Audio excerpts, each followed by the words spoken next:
From the CyberHub bunker and studio, you're tuning in to the CyberHub Podcast. And now for your host and CISO, James Azar.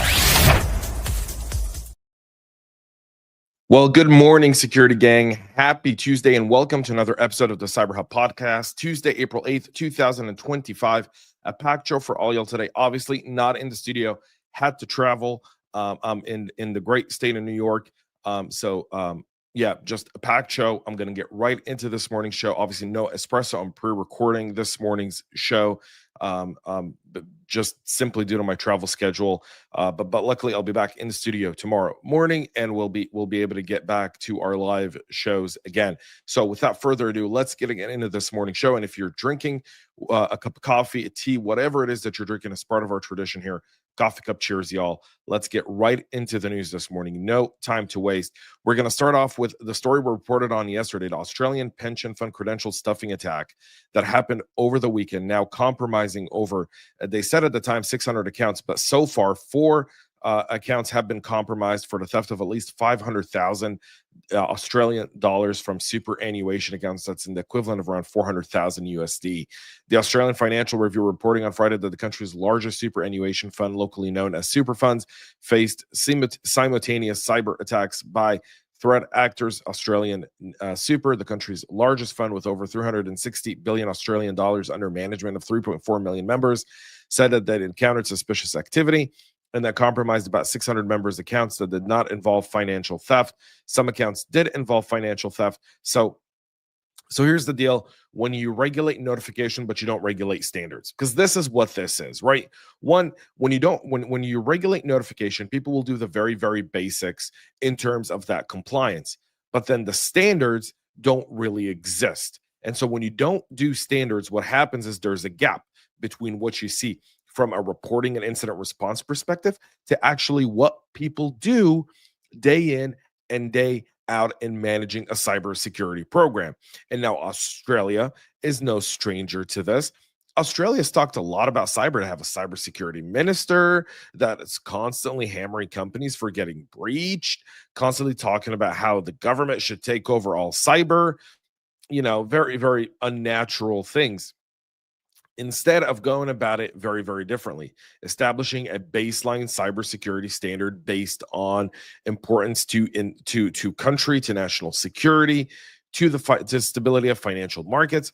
Why a superannuation fund that's one of the largest superannuation fund in the world doesn't have basic identity tools to recognize credential stuffing attacks within their environment, that they're reacting to it rather than blocking the attack and then sharing it with the FSISAC, sharing it with the government, sharing it with additional stakeholders, remains to be seen. Either way, now the government is saying they're going to use taxpayer money to refund taxpayers for failures they've had in setting standards for their financial markets. Make that all make sense to me. You can't. Talking about it yesterday with several folks here in New York, just shaking my head at the fact that the government's like, look, no one's going to lose any money. The government will cover it. And you're like, with what? With taxpayer money. So meaning the people who lost money because you can't set a basic cybersecurity standard. And Australia isn't the only one that's guilty of this, by the way. The entire world is guilty of this. The entire world regulates notification, but doesn't regulate standards. And so when you don't regulate cybersecurity standards at the bare minimum for critical infrastructure, and then you kind of leave it up for some third body and FSISAC to set some basic good standards, and you say, well, as long as you're using good cybersecurity, and I did good in parentheses, you can't see it, but good or acceptable or industry recognized, broad terms that don't give any sort of incentive for companies to invest in doing the very, very basics. And guess what? They still don't have an incentive in doing it. They're going to get fined, cost of doing business. The government's going to refund people their money from taxpayer money they collect. Australia is already a heavily taxed country. So there's that, right? I mean, you couldn't make this. I mean, if you were looking at this from the outside, you would rip your hairs out, and I'm sure that would be standard. So food giant WK Kellogg is warning employees and vendors that the company data was stolen during a 2024 Clio ransomware data theft attack.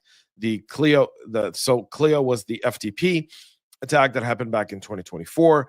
Obviously, there were a whole slew of victims. We talked about it extensively here on the show. Well, now we know that WK Kellogg was part of that. This was done by the Clop ransomware, not the Clio ransomware. Sorry, I confused the two there. In mass late last year, the attack leveraged two zero-day flaws, CVE 2024-50623 and 559er56, that allows threat actor to breach the servers and steal the data. On February 27th of this year, WK Kellogg learned that the security incident may have occurred involving Clio. VW Kellogg immediately began to investigate. They contacted Clio. Clio informed them of an unauthorized person that gained access to their system on December 7th. Again, they didn't have visibility into their third-party systems there.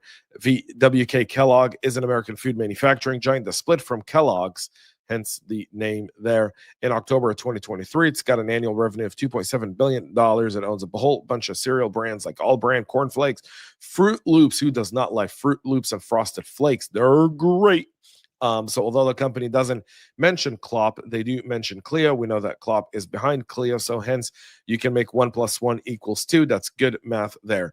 The previous disclosure for this Clio zero-day attack came from Arizona-based Western Alliance Bank, informing 22,000 customers that their personal data was stolen in the October 2024 breach of Clio's secure file transfer. Again, FTP remains a thing. We'll get into CrushFTP here in just a moment. There's a whole lot around that. So the secrecy of veil has been lifted. Apple is suing the British government over their backdoor request. A British court is now confirming that Apple fighting back the British government over a legal order regarding the company's encryption of iCloud accounts. So this has kind of been, kind of hidden there. Is Apple fighting back? Is Apple giving it up? And Apple had essentially said that we will no longer encrypt iCloud accounts in the UK. But on the back end, Apple holding true to fighting for the little man and now suing the British government over said legal order. In a judgment on Monday, the Investigatory Powers Tribunal, the only court in the country that can hear certain national security cases, said it would confirm the bare details of the case, despite British government argument that doing so would undermine national security. The British government neither confirms nor denies of the existence of such legal demands. I mean, come on, dude. Seriously? All right. Either way, there's this is headed to court there. Something to keep an eye on. This will have implications downstream over the powers of the UK government being able to request backdoors to specific technologies. Let's get into some vulnerabilities and patching. If you're an Android customer, to April 2025 security update for Android has resolved 2 kernel vulnerabilities that are already being exploited in the wild. Those flaws are CVE 2024-53150 and 53197, and they impact the ELSA USB audio component that were addressed in the Linux kernel back in December of 2024. Google notes that the 2 security defects may be under limited targeted exploitation without providing any additional information, which means that they're being used by spyware firms, essentially. And then, obviously you have Amnesty International here revealing that the Celebrite mobile forensics tools was being used to extract data from a device of a Serbian student activist in Europe. Apparently with that CVE, the tool was seen exploiting 2 additional vulnerabilities, CVE 2024-53104 and 50302. Both were addressed in Android's February and March patches there. It's worth noting that there's been no reports of CV 2024-53150 being exploited in attacks prior to Google's advisory. However, it is similar to 53197, so they're likely part of a back-to-back kind of zero-day to do that. So 28 different bug fixes were done for Android beyond just those 2. So 2 other issues are also rated critical, so you want to make sure you get those updated ASAP. Huntress now sharing detail on the POIS exploitation activities of CrushFTP's vulnerability. This vulnerability has been shrewd with all kind of controversy, so VoneCheck reported it, issued a CVE. That CVE was rejected. CrushFTP kind of had their panties up in a bunch because they're like, hey, we're filing the CVE, not you. We want the CVE, not you. And so then after a CVE was already assigned, they did that, and now the world's kind of conformed to the CrushFTP CVE, which is CVE 2025-31161. This is just so stupid. So stupid. So stupid. All right. Either way, so now Huntress has seen attacks exploiting the FTP vulnerability since at least March 30th, so we're 8-9 days into this attack. Threat actors appear to be testing access, but they later started observing some post-exploitation activity aimed at setting up persistence access on some of those hosts. The attacks seen on Huntress were aimed at 4 companies, including 3 that were hosted by the same MSP. The targets were firms in marketing, retail, and the semiconductor sectors. In one instance, they saw attackers installing the legitimate AnyDesk RDP. Then they dumped SAM and system registry hives to collect credentials. In other attacks, they deployed the Mesh Agent, an open source remote monitoring tool. Just like AnyDesk, Mesh Desk is a legitimate tool known to be abused by malicious actors. The analysis of the DLL delivered the following Mesh Agent installation suggested the attackers are using Telegram bots to collect telemetry from compromised hosts. Huntress has not shared any information on who is behind those attacks, and it did provide indicators of compromise to help organizations detect and block those attacks. So you want to make sure you see that. We'll have that linked in the show notes for all of y'all to see there. Again, less time arguing with VoneCheck over how to assign a CVE, more time dealing with the fact that you've got one. That would be wise for everyone here. We're all on the same side. No one's trying to make anyone look bad, but people are just trying to help each other. So, no good deed goes unpunished, but please, let's get over the controversy here and focus on fixing the issue. The dark website of the Everest ransomware gang has apparently been hacked over the weekend by an unknown actor and is now offline. And the site was hacked with a sarcastic message that said, "Don't do crime. Crime is bad. Kisses and hugs from Prague." Love it. Absolutely love it. Unknown how they got access to the website, or even if it was hacked or if it was just some sort of thing. But either way, this works. I mean, okay, I like it. I don't know. I like it. Put a smile on my face. Thought I'd share with all of y'all. All right. Ivanti.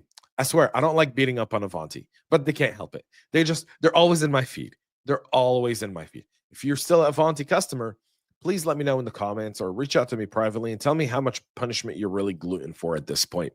So now 5,000 internet accessible Ivanti Connect secure appliances are susceptible to the attacks that were disclosed on the show yesterday. According to the Shadow Server Foundation, CVE 2025-22457 has a score of CVSS score of a perfect 9er, is described as a stack-based buffer overflow that could be exploited by a remote unauthenticated attacker to execute arbitrary code on the vulnerable appliance. Ivanti fixed the bug back in February, but guess what? 5,000 devices still not patched. And people are taking advantage of them, including the Chinese. The vulnerability affects Ivanti Connect secure versions 22.7R2.5 and earlier, Pulse Connect secure 9er.x, Ivanti policy secure version 22.7R1.3 and prior, and ZTA gateways versions 22.8R2 and earlier. Ivanti warning that these have been targeted and to update them as soon as possible. Or you can take my advice. Just rip it out. Go get a SonicWall from Best Buy until you can get something better. Just saying, less risk. Putting that out there. There's a flaw in the Eset security software that's being used to spread malware from the Toddy Cat group. Researchers discovering that the suspected state-backed attackers could exploit a vulnerability in software from Eset to secretly infect devices with malicious code. The vulnerability CVE 2024-11859 would allow an attacker to plan a malicious DLL and execute it through Eset's antivirus scanner, according to a report by Kaspersky. The malicious code runs in the background and bypasses system alerts and remains undetected. Eset confirmed the flaw in an advisory last week, released a fix describing it as a medium severity issue. Giving it a CVSS score of 6.8 out of 10, the company urging users to update their systems. Someone being able to deploy malware through your software and you give it a medium severity issue and a 6.8 CVSS? Okay. That to me would seem like a perfect 10, but what do I know? I'm just a practitioner. It remains unclear whether any users were affected by the attacks exploiting the Eset flaw or if this was just being used for specific targets. Recorded Future News noted in a comment that Eset said it had not seen the flaw being exploited in the wild, which maybe is why they're giving it that kind of thing. But dude, seriously, be better. Be better than that. And finally, Russia arresting someone? No. What? Not a joke. It's April 8th, not April 1st. So apparently Russia is arresting the CEO of a tech company linked to the doppelganger disinformation campaign. The chief executive of a Russian tech company called Eset Group has been arrested in Moscow on suspicion of leading a criminal organization and involvement in a large-scale drug trafficking. Yuri Bazayan, who heads the St. Petersburg-based hosting provider, was placed in pre-trial detention. 2 other Eset employees, Maxim Orel and Tatiana Zubova, were also detained on similar charges. The company is believed by security researchers to have links to state-sponsored disinformation campaigns, as well as the country's cybercriminal infrastructure. The trio faced accusation of participating in a criminal group and attempting to traffic narcotics.